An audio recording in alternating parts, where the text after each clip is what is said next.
más a una cápsula de voto informado. El día de hoy estamos con el consejero presidente del INE, el doctor Lorenzo Córdoba. Doctor, muchísimas gracias por Sofía, un gustazo, gracias. aceptar responder esta entrevista. Entonces, ¿qué le parece? ¿Comenzamos? Adelante, siempre Perfecto. Un gusto estar con Voto Informado. Muchas gracias. Bueno, ¿usted considera que actualmente México necesita de una reforma electoral? ¿Necesitamos una reforma electoral? No. ¿Es conveniente una reforma electoral? Siempre. Las reformas electorales, mientras sean vistas como una manera de ajustar las reglas para adaptarlas a los vertiginosos cambios que la vida político-electoral tiene, nos permiten tener un marco legal adecuado para enfrentar los desafíos. Pero no hay necesidad de una reforma electoral. Quiero ser muy claro en esto.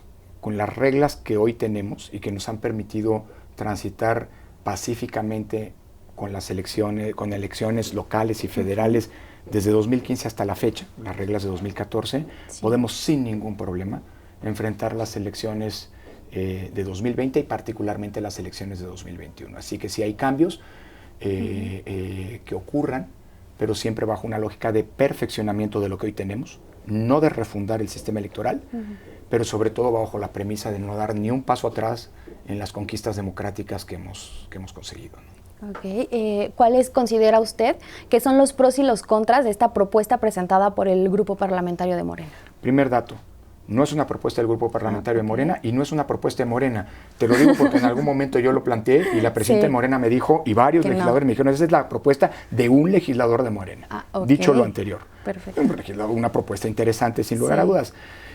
Mira, yo creo que la propuesta tiene un problema esencial. Está planteando una refundación del sistema electoral mexicano. Es una reforma que no es una reforma ni cosmética ni de ajuste, sino una reforma refundacional.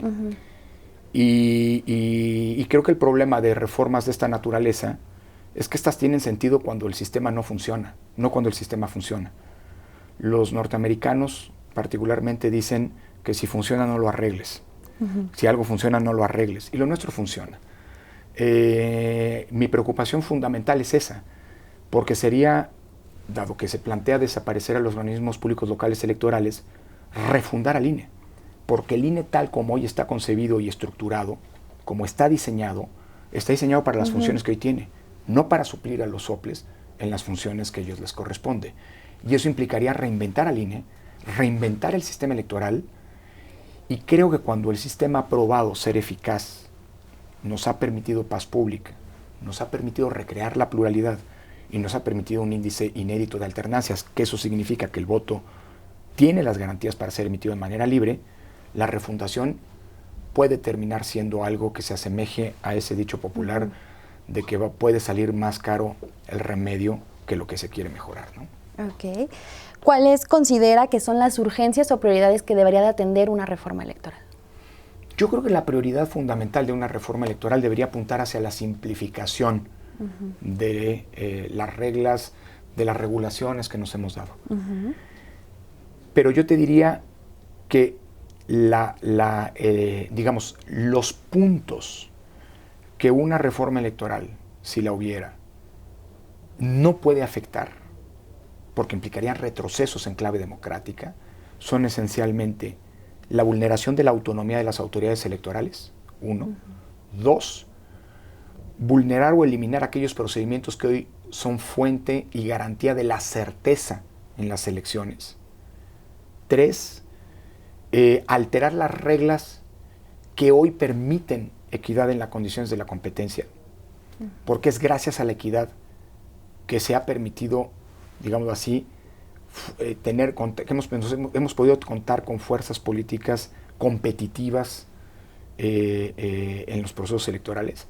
Y finalmente, que no se alteren aquellos mecanismos que nos han costado mucho tiempo construir y que permiten que la pluralidad política que existe en el país pueda verse reflejada en los órganos de representación. En primera instancia, pero no solo, pero en primera instancia, la representación proporcional. Gracias a la representación proporcional, la diversidad política hoy está presente en los espacios públicos de decisión pública y estos 4 puntos constituyen, digámoslo así, los irreductibles que ninguna reforma inspirada por los mejores principios debe alterar, porque eso implicaría una reforma que, lejos de consolidar y reforzar los logros democráticos que hemos alcanzado, implicaría una regresión en clave democrática. Okay. En esta línea, ¿cómo cree que afectaría a la ciudadanía esta reforma? En varios planos. Si la reforma altera las condiciones de confianza, nos vamos a crear un problema que nos va a colocar justo en donde estábamos hace 30 años. Hace 30 años no había ninguna confianza en el sistema electoral y nos hemos tardado prácticamente 3 décadas en construir esas bases de confianza. Y la confianza no es solo para los partidos políticos, la confianza es también para los ciudadanos, porque la confianza de los ciudadanos es indispensable para que haya una confianza en el sistema democrático y es indispensable para la legitimidad de los gobiernos electos. Y otro tema que me preocupa mucho son las voces que han planteado que en aras de conseguir una cédula de identidad, que es una promesa incumplida del Estado mexicano, en los términos en los que se pensó originalmente, se abra, digamos, al acceso del poder político esa base de datos que hoy detenta el INE, resguarda celosamente, protege frente a cualquier tipo de vulneración interna, que es la base de datos del Registro Federal de Electores. Porque hoy esa base es la que nos permite, por un lado, contar con un mecanismo fundamental para la identidad, la credencial para votar, y por otro lado, tener las garantías de que lo que ocurría hace 30 años ya no ocurre en el país, es decir, la manipulación del listado electoral, que es el piso sobre el cual se construyen todos los procesos electorales democráticos. Y vulnerar esto implicaría, pues, mermar los derechos de los ciudadanos, entre ellos la protección y salvaguarda de los datos personales que le han confiado al INE. Y te diría, como corolario de este tema, que ya tenemos, por cierto, si esa es la preocupación de algunos, una cédula de identidad. Se llama credencial para votar con fotografía. Y el tema de los menores de edad lo podemos resolver colaborando con las instancias correspondientes, Secretaría de Gobernación y el Registro Nacional de Población, para credencializar nosotros, que gozamos de la confianza ciudadana y de una infraestructura informática y física inigualable, para poder avanzar en la credencialización de los menores, si esa es una pretensión en el futuro. Ok. Con respecto a los soples, ¿usted considera que deberían de tener una reducción presupuestal, deberían de desaparecer o deberían de mantenerse? Comienzo desde el punto de vista de que deberían desaparecer. Sí. Yo creo que no, por varias razones. Primero, porque los soples son parte del engranaje de un sistema que está funcionando bien. Si quitamos ese engranaje, hay que reinventar toda la maquinaria, y eso puede conllevar más riesgos que beneficios.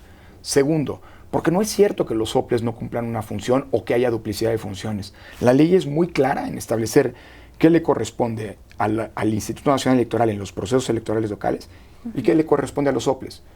Y no es que haya un empalmamiento o una duplicidad.